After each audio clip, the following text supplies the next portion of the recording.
નમસ્કાર દોસ્તો, સ્વાગત છે આપ સર્વનું તમારી પોતાની YouTube channel ocean coaching classes પર। મિત્રો, આજે આપણે ધોરણ 11 સામાન્ય પ્રવાહની જે વાણિજ્ય વ્યવસ્થા અને સંચાલન એટલે કે BA વિષયની જે ડિસેમ્બર 2024ની એકમ કસોટી છે, 26/12/2024ના રોજની જે એકમ કસોટી છે તેનું સંપૂર્ણ સોલ્યુશન આપણે આ વિડીયોની અંદર જોવાના છીએ। મિત્રો, આપણી આ ચેનલ ઉપર ધોરણ 11ની અત્યાર સુધીની જેટલી પણ એકમ કસોટીઓ લેવાઈ છે તે બધી જ એકમ કસોટીઓના સંપૂર્ણ સોલ્યુશનના વિડીયો અને PDF મુકાઈ ચૂક્યા છે। આ વિડીયો અને PDFનો અભ્યાસ કરવા માટેની લિંક તમને નીચે ડિસ્ક્રિપ્શન બોક્સની અંદર મળી જશે, તો જરૂરથી તેનો અભ્યાસ કરી લેજો। ચાલો શરૂ કરીએ આપણે વિભાગ A। એમાં પહેલો સવાલ, સભ્યોના આર્થિક ઉત્કર્ષ માટે સેવાને પ્રાધાન્ય આપે છે? તો જવાબ આવશે વિકલ્પ D, સહકારી મંડળી। બીજું, સહકારી મંડળીનો મુખ્ય હેતુ કયો છે? તો જવાબ આવશે વિકલ્પ B, સભ્યોની સેવા કરવાનો। ત્રીજું, સહકારી મંડળીની સ્થાપના કરવા ઓછામાં ઓછી કેટલી વ્યક્તિઓને સંગઠિત થવું પડે છે? તો જવાબ આવશે વિકલ્પ A, 10। ચોથું, સહકારી મંડળી સભ્યો વચ્ચે નફાની વહેંચણી શેને આધારે કરે છે? તો નફાને આધારે। પાંચમું, કંપનીની મૂડીને નાના નાના હિસ્સામાં વહેંચવામાં આવે છે, આ દરેક હિસ્સાને શું કહેવામાં આવે છે? તો જવાબ આવશે વિકલ્પ B, શેર। છઠ્ઠું, આર્થિક વિકાસના એન્જિન તરીકે કોને ગણાવી શકાય? તો જવાબ આવશે વિકલ્પ D, કંપની। સાતમું, જાહેર કંપનીમાં સભ્યોની સંખ્યા ઓછામાં ઓછી કેટલી હોય છે? તો જવાબ આવશે વિકલ્પ C, 7। આઠમું, ભારતમાં હાલમાં કયો કંપની ધારો અમલમાં છે? તો જવાબ આવશે વિકલ્પ D, 2013। નવમું, કંપની તેના સભ્યોની જવાબદારીનો પ્રકાર કયા દસ્તાવેજમાં જણાવે છે? તો જવાબ આવશે વિકલ્પ A, આવેદનપત્ર। 10મું, કંપનીએ નોંધણીનું પ્રમાણપત્ર મેળવવા માટે જરૂરી દસ્તાવેજો કોની સમક્ષ રજૂ કરવા પડે છે? તો જવાબ આવશે વિકલ્પ B, કંપની રજિસ્ટ્રાર। 11મું, આવેદનપત્રની સૌથી મહત્વની કલમ કઈ છે? તો જવાબ આવશે વિકલ્પ C, ધ્યેયની કલમ। 12મું, મર્યાદિત જવાબદારીવાળી ખાનગી કંપનીએ નામના છેડે કયો શબ્દ લખવો પડે છે? તો જવાબ આવશે લિમિટેડ। 13મો સવાલ, ભારતીય રેલવેએ જાહેર ક્ષેત્રના સંચાલનનું કયું સ્વરૂપ છે? તો જવાબ આવશે વિકલ્પ B, ખાતાકીય સંચાલન। 14મો સવાલ, સરકારી ખાતાની આવક ક્યાં જમા થાય છે? તો જવાબ આવશે વિકલ્પ D, સરકારી તિજોરી। 15મો સવાલ, સરકારી ખાતાઓનું સંચાલન કોના દ્વારા થાય છે? તો જવાબ આવશે વિકલ્પ C, સંચાલક મંડળ। 16મો સવાલ, ખાનગી વૈશ્વિક સાહસો માટે નીચેનામાંથી કઈ વિગત ખોટી છે? તો જવાબ આવશે વિકલ્પ C, સંસદ કે વિધાનસભાનો સીધો અંકુશ હોય છે। 17મો સવાલ, કઈ નીતિ અપનાવ્યા પછી ભારતમાં વૈશ્વિક સાહસોનો પ્રવેશ અને પ્રસાર ઝડપી બન્યો? તો જવાબ આવશે વિકલ્પ D, ઉદારીકરણ। 18મો સવાલ, જાહેર ખાનગી ભાગીદારી માટે નીચેનામાંથી કઈ વિગત ખોટી છે? તો જવાબ આવશે વિકલ્પ A, જરૂરી જમીન સરકાર પાસેથી તેમણે જાતે ખરીદવાની રહે છે। 19મો સવાલ, અમદાવાદ વડોદરાને જોડતો એક્સપ્રેસ વે કોનું ઉદાહરણ છે? તો જવાબ આવશે વિકલ્પ D, જાહેર ખાનગી ભાગીદારી। 20મો સવાલ, સંયુક્ત સાહસમાં વિદેશી ભાગીદારી હોય કે બિન નિવાસી ભારતીય હોય તો સંયુક્ત સાહસો કોની પરવાનગી મેળવવી પડે છે? તો જવાબ આવશે વિકલ્પ C, ભારત સરકાર। મિત્રો, ધોરણ 11ની તારીખ 26/12/2024ના રોજની જે BA અંગ્રેજી અને આંકડાશાસ્ત્ર વિષયની એકમ કસોટીઓ છે તેના સંપૂર્ણ સોલ્યુશનના વિડીયો અને PDF આપણી ચેનલ ઉપર મુકાઈ ચૂક્યા છે। PDF મેળવવા માટે આપણી એપ્લિકેશન છે ઓશન કોચિંગ ક્લાસીસ, તે ડાઉનલોડ કરી શકો છો। વોટ્સઅપ પર PDF મેળવવા માટે અહીંયા તમને નંબર આપેલો છે, આ નંબર ઉપર કોન્ટેક્ટ કરી અને તમે PDF મેળવી શકો છો। ત્યાર પછી છે વિભાગ B। એમાં પહેલો સવાલ, સહકારી મંડળીનો અર્થ આપો। તો સહકારી મંડળી એવી ધંધાકીય વ્યવસ્થાનું સ્વરૂપ છે જેમાં વ્યક્તિઓ પોતાના આર્થિક હિતના સંવર્ધન માટે સમાનતાના ધોરણે સ્વૈચ્છિક રીતે જોડાય છે। સહકારી મંડળીને કાયદેસરનું અલગ વ્યક્તિત્વ ક્યારે મળે છે? તો સહકારી મંડળીની નોંધણી થતાં તેને તેના સભ્યોથી અલગ કાયદેસરનું વ્યક્તિત્વ પ્રાપ્ત થાય છે। સભ્યપદની પ્રાપ્તિ કે સભ્યપદના અંતથી તેના અસ્તિત્વ ઉપર કોઈ અસર થતી નથી। સહકારી મંડળીનું સંચાલન કોના દ્વારા થાય છે? તો સભ્યોએ ચૂંટેલા પ્રતિનિધિઓ દ્વારા સહકારી મંડળીનું સંચાલન થાય છે। કયા પ્રકારની સહકારી મંડળી તેના સભ્યોને રોજબરોજના વપરાશની ચીજો વાજબી કિંમતે પૂરી પાડે છે? તો ગ્રાહકોની સહકારી મંડળી તેના સભ્યોને રોજબરોજના વપરાશની ચીજો પૂરી પાડે છે।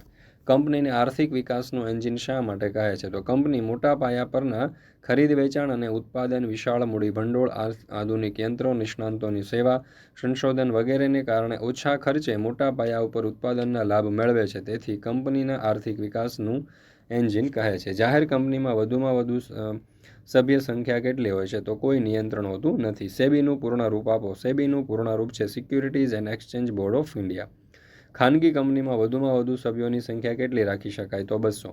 શેર મૂડીથી મર્યાદિત જવાબદારીવાળી જાહેર કંપનીએ તેના નામના છેડે કયો શબ્દ લગાડવો પડે છે? તો લિમિટેડ. 10મો સવાલ, ખાનગી કંપનીમાં ઓછામાં ઓછા કેટલા સંચાલકો હોય છે? તો 2. કંપનીનો પાયાનો દસ્તાવેજ કયો છે? તો આવેદનપત્ર. નોંધણીના પ્રમાણપત્રની સાથે કંપનીને જે નંબર આપવામાં આવે છે તેને શું કહેવામાં આવે છે? તો ઓળખ નંબર. જાહેર ક્ષેત્ર એટલે શું? જે કંપની માલિકી, સંચાલન અને અંકુશ સરકાર હસ્તક હોય તેને જાહેર ક્ષેત્ર કહે છે. સરકારી કંપનીમાં સરકારી મૂડીનું પ્રમાણ ઓછામાં ઓછું કેટલું હોય છે? તો સરકારી કંપનીમાં સરકારી મૂડીનું પ્રમાણ ઓછામાં ઓછું 51% હોય છે. જાહેર નિગમ એટલે શું? સંસદ કે વિધાનસભાના ખાસ કાયદા દ્વારા અસ્તિત્વમાં આવેલ કંપની જાહેર નિગમ કહે છે. વૈશ્વિક સાહસોમાં કયા સાહસોનો સમાવેશ થાય છે? તો આંતરરાષ્ટ્રીય સાહસ, બહુરાષ્ટ્રીય સાહસ અને ટ્રાન્સલેશન સાહસ. સંયુક્ત સાહસ એટલે શું? તો ધંધાકીય એકમો જ્યારે પોતાના એકબીજાના હિતોના રક્ષણ માટે જોડાય ત્યારે તેને સંયુક્ત સાહસ કહે છે. જાહેર ઉપયોગિતા કઈ સેવાઓ પૂરી પાડે છે? તો પાણી પુરવઠો, વીજળી, ગેસ, ગટર, વાહન વ્યવહાર, સંદેશા વ્યવહાર જેવી પ્રાથમિક સેવા પૂરી પાડે છે. જાહેર ખાનગી ભાગીદારી એટલે શું? તો જે માળખાના વિકાસ માટે સરકાર જમીન આપે, વિકાસ માટેનું રોકાણ ખાનગી ક્ષેત્ર કરે, જેના બદલામાં સરકાર ખાનગી ક્ષેત્રને અમુક ચોક્કસ વર્ષના સમયગાળા માટે માળખાના ભારતીયો પાસેથી ફી મેળવે, જાળવણીનું કાર્ય ખાનગી ક્ષેત્રે તે સમયગાળા દરમિયાન કરે તેને ખાનગી ભાગીદારી કહે છે. FIPBનું પૂર્ણ રૂપ આપો. FIPBનું પૂર્ણ રૂપ થશે ફોરેન ઇન્વેસ્ટમેન્ટ પ્રમોશન બોર્ડ. ત્યાર પછી છે વિભાગ C. એમાં પહેલો સવાલ, સહકારી મંડળી એ લોકશાહીની તાલીમી શાળા છે, સમજાવો. તો સહકારી મંડળીના સંચાલનમાં લોકશાહીને મહત્વ અપાય છે. સહકારી મંડળીમાં સભ્ય દીઠ મતાધિકાર હોય છે, તેથી તેમાં મૂડીને નહીં પરંતુ માનવીને મહત્વ આપવામાં આવે છે. વહીવટી સમિતિની ચૂંટણીમાં કોઈ પણ સભ્ય ઉમેદવાર કરી શકે છે તેમજ વહીવટમાં ભાગ લઈ શકે છે. દરેક સભ્યને મત આપવાનો, ચર્ચામાં ભાગ લેવાનો તેમજ પોતાના પ્રતિનિધિને ચૂંટવાનો અધિકાર છે. સભ્યો દ્વારા ચૂંટાયેલા કારોબારી સમિતિ લશ્કરી ઢબે મંડળનો વહીવટ કરે છે. તેમાં સભ્યોનું મહત્વ જળાઈ રહેતું હોવાથી લોકશાહી જીવંત રહે છે. ત્યાર પછી છે બીજો સવાલ, સહકારી મંડળી સમાજ માટે કેવી કલ્યાણકારી પ્રવૃત્તિઓ કરે છે? તો સહકારી મંડળી પોતાના નફા અને અનામત ભંડોળમાંથી અમુક રકમ સમાજ કલ્યાણની પ્રવૃત્તિઓ પાછળ ખર્ચે છે, જેમ કે દવાખાના, શાળાઓ, બાગ બગીચાની વ્યવસ્થા, મજૂર કલ્યાણ વગેરે. કંપનીનો અર્થ અને વ્યાખ્યા લખો. કંપનીનો અર્થ જોઈએ તો ચીફ જસ્ટિસ માર્શલના મતે કંપની એ અમૂર્ત, અદૃશ્ય અને કૃત્રિમ વ્યક્તિ છે કે જે કાયદાની દ્રષ્ટિએ અસ્તિત્વ ધરાવે છે. તેની મુખ્ય વિશિષ્ટતા તેનું કાયમી અસ્તિત્વ અને કાયદેસરનું વ્યક્તિત્વ છે. કંપની ધારા 2013 મુજબ કંપની એટલે આ કંપની ધારા હેઠળ અથવા અગાઉના કોઈ પણ કાયદા હેઠળ સ્થાપવામાં આવેલ કંપની. કંપની એ કાયદાનું સર્જન છે તે બાબતે વ્યાખ્યા દર્શાવે છે. ગૌણ કંપની એટલે શું? તો જે કંપનીના 50%થી વધુ શેર તથા બહુમતી કે બધા સંચાલકો નિમવાનો અધિકાર કોઈ એક અન્ય કંપનીને હોય તેવી કંપનીને ગૌણ કંપની કહે છે. એક વ્યક્તિની કંપની વિશે સમજાવો. જેમાં એક વ્યક્તિ સભ્ય તરીકે હોય તેવી કંપનીને એક વ્યક્તિની ખાનગી કંપની કહે છે. એક વ્યક્તિની ખાનગી કંપનીમાં સંચાલક હોય તેવા એક સભ્ય સાથે કરાર કરી શકે છે. આવી કંપનીમાં આવી વ્યક્તિને લેખિત સંમતિ મેળવવી આવશ્યક છે. ત્યાર પછી છે સ્થાનિક સાહસ વિશે સમજાવો. તો જે સાહસો પોતાની ધંધાકીય પ્રવૃત્તિઓ રાજકીય સીમાઓ પૂરતી મર્યાદિત રાખે તેને સ્થાનિક સાહસ કહેવાય. સામાન્ય રીતે શરૂઆતમાં બધા જ સાહસો પોતાની ધંધાકીય પ્રવૃત્તિઓ માટે કોઈ ચોક્કસ પ્રદેશના વાતાવરણનો અભ્યાસ કરે છે અને તે અનુસાર પોતાની બજારની વ્યૂહરચનાનું ઘડતર કરે છે. ખાનગી ક્ષેત્રનો અર્થ આપો. તો જ્યારે ધંધાનું સંચાલન કોઈ એક વ્યક્તિને કે વ્યક્તિઓના સમૂહ દ્વારા નફાના હેતુથી કરવામાં આવે છે તેને ખાનગી ક્ષેત્ર કહે છે. જાહેર નિગમના કોઈ પણ 2 ઉદાહરણ આપો. તો જાહેર નિગમનો અર્થ છે સંસદ કે વિધાનસભાના ખાસ કાયદાથી અસ્તિત્વમાં આવેલ જાહેર સાહસને જાહેર નિગમ કહે છે. ત્યાર પછી 9મો સવાલ, જાહેર ક્ષેત્રનો અર્થ આપી તેના સ્વરૂપો જણાવો. તો અર્થ, જે એકમોની માલિકી, સંચાલન અને અંકુશ સરકાર હસ્તક હોય તેને જાહેર ક્ષેત્રના સાહસ કહે છે. સ્વરૂપોમાં જોઈએ તો ખાતાકીય સંચાલન, જાહેર નિગમ અને સરકારી કંપની. ભારતીય મૂળની કંપનીઓ કે જે અન્ય દેશોમાં જઈને ધંધો કરે છે તેવી 2 કંપનીઓના ઉદાહરણ આપો. તો Infosys, Reliance, Maruti, Wipro, ONGC, Tata steel, Asian paints વગેરે. ત્યાર પછી છે વિભાગ D. નીચે આપેલા પ્રશ્નોના મુદ્દાસર જવાબ આપો. એમાં પહેલો સવાલ, સહકારી મંડળીની મર્યાદાઓ સમજાવો. તો પહેલું છે મૂડીની મર્યાદા, બીજું છે કાર્યક્ષમ વહીવટનો અભાવ, ત્રીજું છે રાજકીય હસ્તક્ષેપ. ત્યાર પછી આગળ બીજું સવાલ, સહકારી મંડળીની લાક્ષણિકતાઓ સમજાવો. તો એમાં સ્વૈચ્છિક મંડળ, તો સહકારી મંડળી એ સ્વૈચ્છિક રીતે જોડાયેલ વ્યક્તિઓનું સંગઠન છે. પછી સરળ સ્થાપના વિધિ અને સભ્યોની સમાનતા. ત્રીજું, સભ્યોની જવાબદારીની દ્રષ્ટિએ ખાનગી કંપનીના પ્રકાર જણાવો. તો શેર મૂડીથી મર્યાદિત જવાબદારીવાળી કંપની, બાંયધરીથી મર્યાદિત જવાબદારીવાળી કંપની અને અમર્યાદિત જવાબદારીવાળી કંપની. ત્યાર પછી છે તફાવતમાં છે સહકારી મંડળી અને કંપની. તો આપણે તફાવતના મુદ્દાઓમાં જોઈએ તો અર્થના આધારે, હેતુના આધારે, સભ્ય સંખ્યા અને સ્થાપના વિધિના આધારે આપણે અલગ અલગ મુદ્દાઓ લખી શકીએ. ત્યાર પછી ખાનગી કંપની અને જાહેર કંપની. તો એમાં સભ્ય સંખ્યા, શેરની ફેરબદલી અને જાહેર જનતાને આમંત્રણના મુદ્દે આપણે તફાવતો લખી શકીએ. ત્યાર પછી છે છઠ્ઠો સવાલ, ટપાલ ખાતું એ સરકારી ખાતું છે. ખાતાકીય સંચાલનની લાક્ષણિકતાઓના સંદર્ભમાં તમારા વિચારો રજૂ કરો. તો નાણાંની ફાળવણી. ખાતાકીય સંચાલનના ઉદ્યોગોને જરૂરી ખર્ચ માટે નાણાંની ફાળવણી સરકારના અંદાજપત્રો દ્વારા થાય છે. તેનો જરૂરી ખર્ચ સરકારી તિજોરીમાં થાય છે અને તેની આવક સરકારી તિજોરીમાં જમા થાય છે. બીજું એમાં આવશે કે હિસાબોની જાળવણી. તો સરકારી ખાતાના હિસાબોની જાળવણી જે તે વિભાગ કરે છે, તેનું ઓડિટ, નિયંત્રણ અને મહાલેખા પરીક્ષક કરે છે. કર્મચારીઓની નિમણૂક. તો સરકારી ખાતાના કર્મચારીઓની નોકરીઓની શરતો, ભરતી, પસંદગી વગેરે સરકારી કર્મચારીઓ જેવી જ હોય છે, તેથી તેઓ સરકારી કર્મચારીઓ ગણાય છે. સરકારી સંચાલન અને અંકુશ. તો સરકારના અન્ય ખાતાની જેમ જ આવા જાહેર સાહસો પર જે તે ખાતાના પ્રધાનોનો સીધો અંકુશ અને દેખરેખ અને માર્ગદર્શન હોય છે. ત્યાર પછી આપણે આગળ જોઈએ તો ઉત્તરદાયિત્વ અને સરકારી નીતિનો અમલ. ત્યાર પછી આવશે 7મો સવાલ, ભારત દેશમાં મેટ્રો ટ્રેનની કામગીરી ચાલુ છે. જાહેર સાહસોની બદલાતી જતી ભૂમિકા આજના સંદર્ભમાં સમજાવો.